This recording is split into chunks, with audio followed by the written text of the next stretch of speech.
चलिए हम जरा सुनते हैं क्या कहा For this press conference, we have great pleasure in announcing the commencement of the process for general elections to the 16th Lok Sabha, which is yet another milestone in the history of Indian democracy.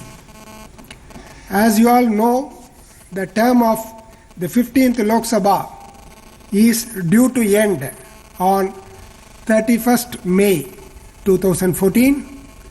The terms of three state assemblies, namely Andhra Pradesh, Odisha and Sikkim, also come to an end on 2nd June, 7th June and 21st May respectively. Under the Constitution and Representation of the People's Act, the Election Commission is mandated to complete the election process to constitute the 16th Lok Sabha before 31st May 2014, and similar action needs to be initiated for completing the elections for the three state assemblies before the respective dates of expiry. Credit? Yes? Mobile? No? No mobile? Yeah, okay. The credible elections conducted at regular prescribed intervals are the very soul and hallmark of any democratic system. As part of the consultative process preparatory to general elections 2014, the Commission has held series of preparatory meetings, starting with meeting with representatives of recognized national and state political parties on 4th February. During the meeting, while extending cooperation in conduct of free and fair polls, the parties raised and brought to our notice a wide range of issues relating to security, revising the ceiling of election expenditure by candidates, necessity to keep the various festivals and seasonal conditions in different parts of the country in view while arriving at the schedules. Quite a few participants were also highlighting the importance and need for holding elections in phased manner in certain critical states.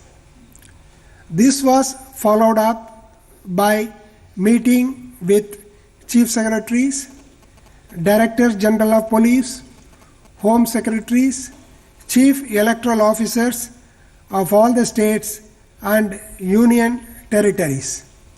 We had further meetings with Home Secretary, Chairman of Railway Board, Secretary Telecommunication to seek their assistance and in tying up with regard to relevant areas of election management. Now, coming to the actual process of scheduling, you all know very well some of the major factors kept in view for scheduling. One, examination schedules, particularly for state boards and central board. You all know a very large majority of our polling stations are located in educational premises, and large part of polling staff are also drawn from that category. Weather plays a very important role. We are faced with the issue of early monsoon in certain parts of the country and late setting in of hot summer in certain parts of the country. We have to keep this also in view while deciding on entry date and exit date for the elections. Some of the states have, though the coming period is not exactly crop season for the entire country, but in certain parts of the country, harvesting is a major factor which has to be kept in view. Keeping all this in view, we have drawn up our schedule, which we will be sharing with you shortly. One of the prime requisites in preparation for general elections is availability of up-to-date electoral roll. Rolls have been revised with 1st January 2014 as qualifying date, and final rolls have been published in all the states. Total electorate as of now for general election 2014 is approximately 814 million, that is 81.4 crores, which is about 10 crores more than the last parliament election.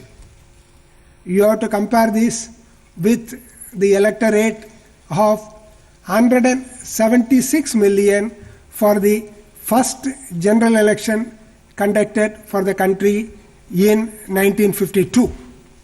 As against that, the increase itself this time is 100 million over the last general election. However, there would always be complaints about certain people not finding their names in the electoral rolls. All kinds of complaints like, we voted in all the previous elections, now our names are not in the roll, we have got EPIC but we are not allowed to vote, things like that. Keeping in view this kind of a predicament, we have decided to afford one more opportunity for enrollment. The Commission has directed that special camps shall be organized in all the polling stations in the country in over 9 lakh premises, where the booth level officer will be available with a copy of the electoral roll displayed on the notice board with requisite number of Form 6, that is the application form, etc., with the BLO. We would appeal through you to such of those who want to confirm the presence of their names in the electoral rolls to avail of this opportunity just before the general election, so that if any names are missing, if any people still want to get enrolled, they can file the application on that day, and we have given instructions to the election staff that all such applications shall be disposed of well in time to enable such voters to participate in the forthcoming general election. 9th March, Sunday, is the date which we have set apart. This is the day when in the entire country, in all the polling stations, booth level officers will be sitting along with the electoral roll and application forms for such people who seek enrollment at this stage. Photo electoral rolls and EPIC. These have become some of the special features of Indian elections which have helped streamline the identification process during the poll. The country had gone to polls with photo electoral rolls for the first time in 2009. At that time, the percentage of photos on the rolls was 82, while today it has reached 98.64%. So similarly, EPIC distribution, which was 82% last time, has already reached 96%. We hope it will also reach 98 to 99%, same as photo electoral rolls before the polls.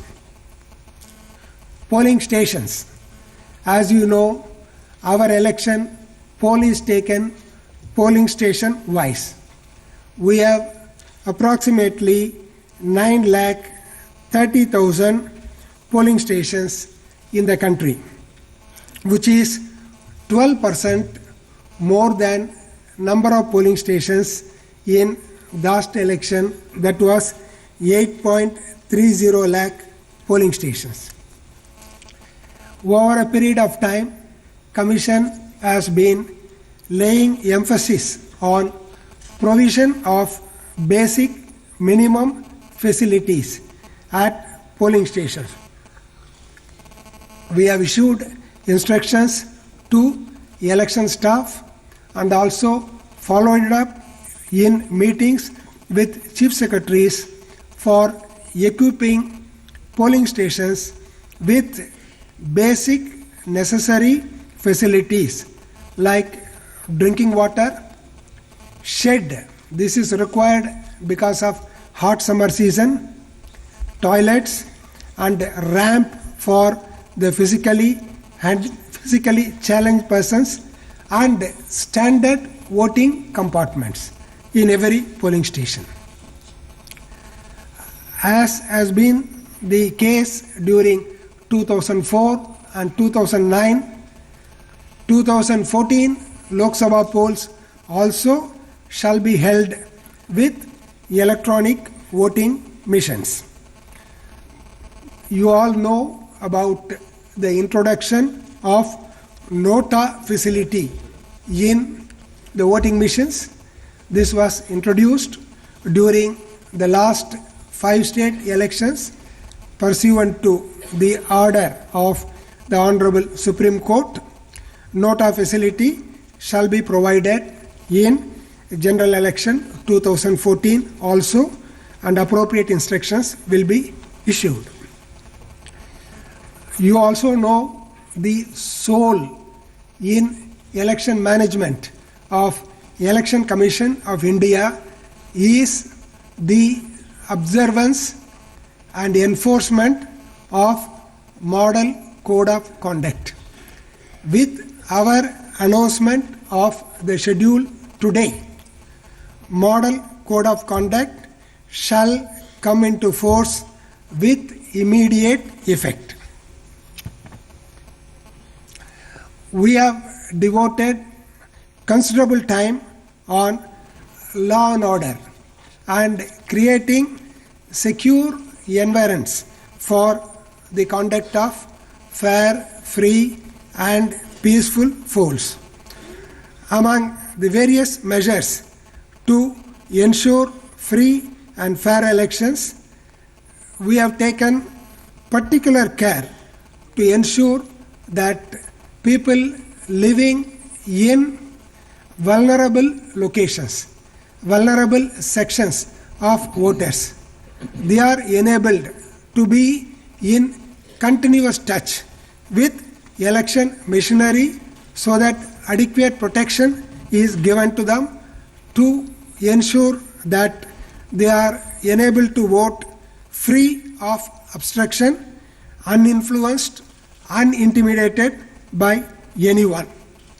We have asked the magistracy as well as the police machinery to maintain law and order and also to invoke the preventive provisions available in the law to ensure that all protection is given to the voters, particularly in vulnerable habitations. The Commission has been using the services of observers extensively to keep a close watch over ground situation and to take prompt remedial action when complaints are received from different parts of the country. Adequate number of observers in different categories like general observer, expenditure observer, police observer wherever needed, and awareness observers to promote voters' participation will be deployed during the forthcoming elections.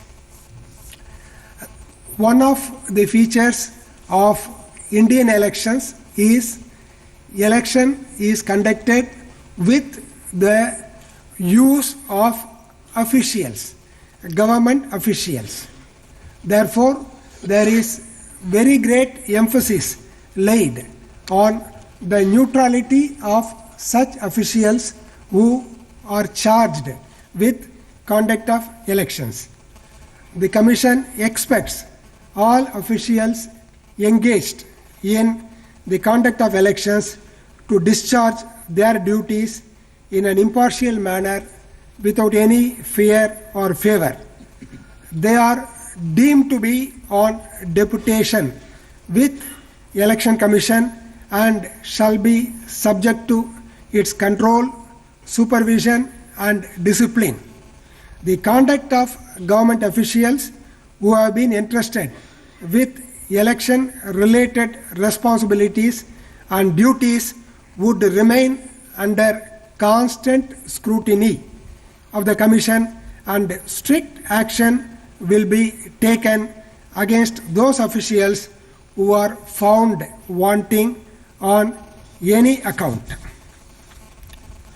Photo voter slips. This is another feature which will be introduced in this general election, which was not there during the last parliament election, though we have been using it in the foregoing state assembly elections to facilitate voters to know where he is enrolled as a voter at a particular polling station, the location and address of the polling station, his serial number, etc. in the electoral roll.